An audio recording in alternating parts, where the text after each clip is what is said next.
Hello again, everybody, especially to those who are looking for a job. We have a job which is scheduled for interview on November 24.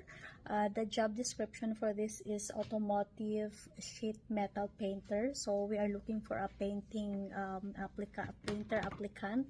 So that we are looking for 2 people for this. So if you are willing to apply for this, this is located in Ibaraki City in Ibaraki Prefecture, and the salary starts from 180,000 yen to 500,000 yen, but this is negotiable.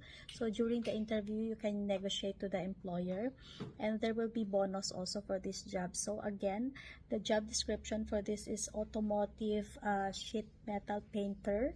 So this is scheduled for interview November 24. You can comment down below, or you can also call our office number at 036-2068-058 for other jobs. We have other jobs also. On November 24 also, we do have aircraft maintenance position. We are looking for 2 applicants for this also, and the salary for this will be until 240,000 yen. This is located in Narita City in Chiba.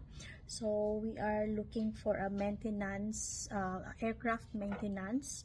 If you are interested for this job, please comment down below. For other jobs, we also have other jobs which is scheduled for interview every day. We are open from Monday to Sunday, including red calendars. Thank you.